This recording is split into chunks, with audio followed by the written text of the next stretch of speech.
Hi, this video is designed to answer a question is, where does the consortium work? What's the space the consortium fills, or the white space, if you will, between entities to avoid overlapping?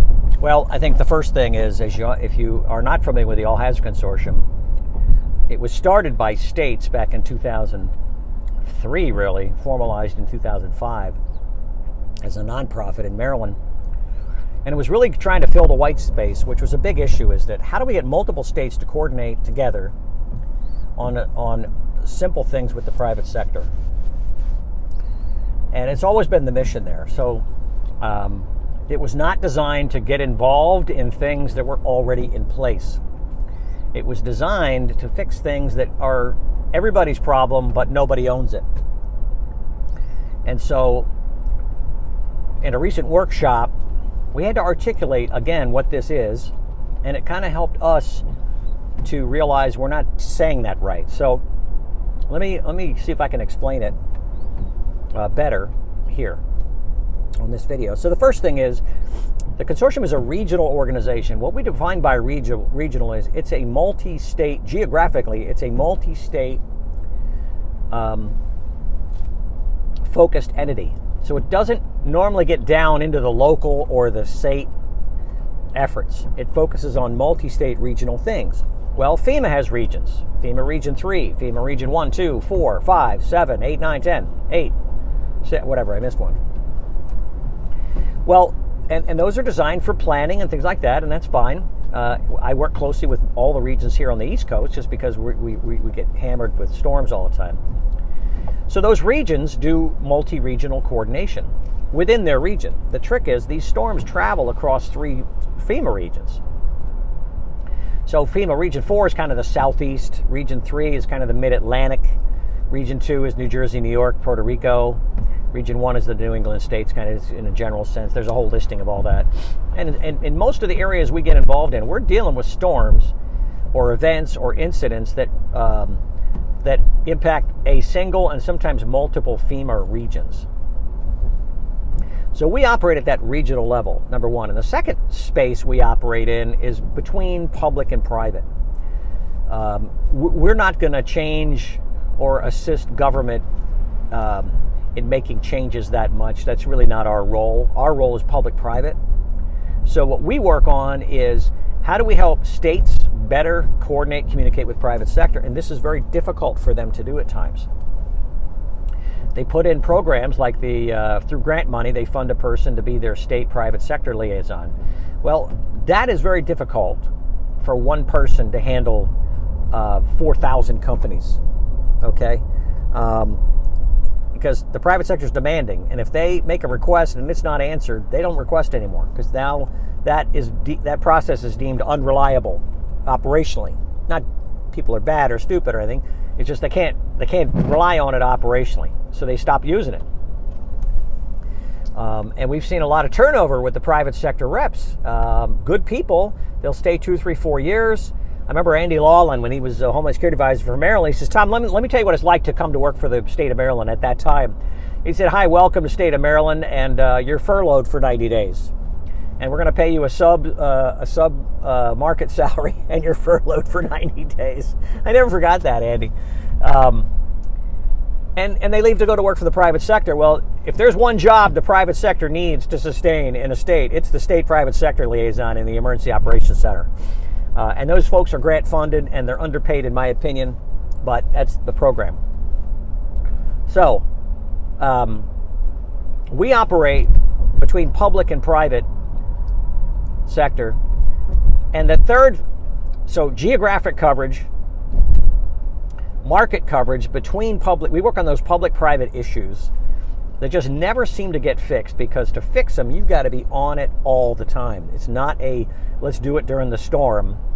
Okay, you can't do that. You've got to be planning and working with states and attending calls and coordination efforts and exercises they're doing, so you can learn the people, bring processes in play, and support them. And you can't do that during a disaster. When there's a disaster, man, the cone of silence comes down, and these people are focused on life safety and restoring their state's infrastructure, blah, blah, blah. and they're not going to take time to meet you in the private sector if you don't already have a relationship with them.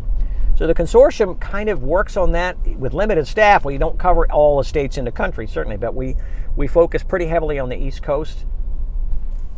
And we've worked really strong in a few sectors: electric, telecom, fuel. Just because we didn't have a huge staff. They're working to fix that now. Okay, so it's geographically multiple states. From the market perspective, we work between public and private sector. And the third one, we work on operational issues. We don't work on policy. We don't work on education. We don't work on research and development. We work on operational issues, solving operational problems. And we don't solve all of them. Okay? We have a parking lot that our sectors build through our work group, and they work one of those issues at a time. So they pull off, they have a dozen issues they're trying to work. We force them to pick one, and we all focus on the one problem. We have a process where we generate product or results from that, and then we move on to the next one, okay? Now, we improve old products, but we bring on new ones because it's the new ones that keep us sharp and fresh, and every storm brings up something new. And so you got to be nimble. And you can't take a lot of time and money to fix these things because we don't have it, number one.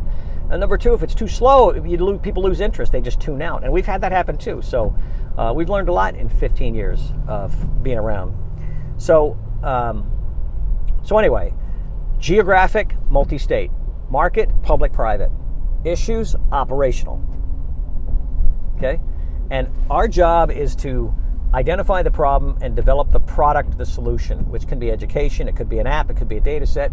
We develop a lot of these things, and so the Fleet Response Working Group needed a process of where do we house all this stuff in one place so people can come to one place and then know, through education, know kind of where they want to go. Okay? So one of the solutions we worked on with DHS through the NIPP Challenge Program, the NIP Challenge, National Infrastructure Protection Program, the NIP Challenge Program, that's established a contract between the All Hazards Consortium and DHS, and they provided some R&D funds. Excuse me, I don't think it's R&D, but it's development funds to come up with kind of like, as Jay Robinson likes to say at DHS, this is like Shark Tank. We're going to give you guys money, and you come up with a solution, and if we like it, we'll give you a little bit more, but you got to long-term, you got to sustain it. You can't sustain it on federal dollars, which is never a good idea because it's never going to last. It can always be turned off by a new administration or budget priority shifting or whatever. Or Jay retires and the new person comes in and doesn't want to do it anymore.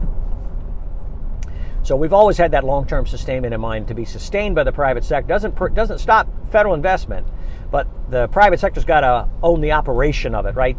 And anyway, so through that NIP Challenge Program grant, we built we took the Apple App Store model, scaled it down, and that's what we use. So we have an app store that we access all the solutions produced by the working groups, and quite honestly, by dozens of partners that work other solutions, so we don't have to. Core mission of ours is leverage others' efforts and investments. So we don't have to become the be-all, end-all. If somebody is doing something and we're doing something, we back out immediately. Why? We don't have the time and the resources, and we don't want to cause confusion. If they're doing it better, okay, let them do it and promote them and invite them in and let them be part of the team, right? If they could be doing it better, help them. So simple. If we try to do everything internally, we'll never have enough people, and we'll be in competition. We'll become instead of connecting dots, we will become a dot, and now we're a competitor to all the other dots, right? So the concept, okay, is understanding where we fit, and I think we need to do a better job explaining that, and hopefully this video will help. So we work on public-private issues at the regional or multi-regional level, and we focus on solving operational issues in the private sector.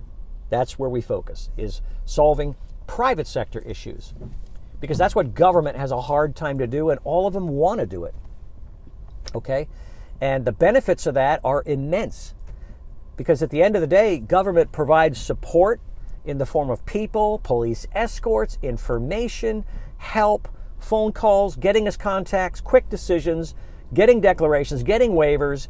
They move heaven and earth to help us. Once, when I say us, I mean the private sector, once they know that they're in a support role and they're not going to be asked to take risks legally or optically, right, in the media, if we don't put them in harm's way, I'm telling you folks, government will do anything they can to help. And the downside of that is if they don't know what's going on, they're still going to try to do things to help, and that's what causes some of the problems. Is government is going to move. They're not going to sit idly by if they and watch things decay in a Florence. They're going to take action, and I think now we have people that understand. Hey, let's coordinate that action. So we're not all going after the same hotel rooms, right? So we're not all going after the same resources. Let's try to coordinate that.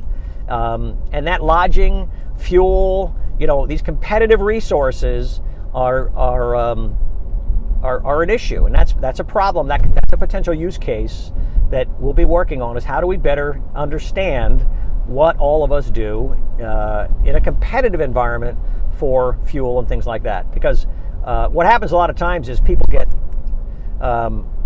nervous, so they rent all the hotel rooms and they never use them.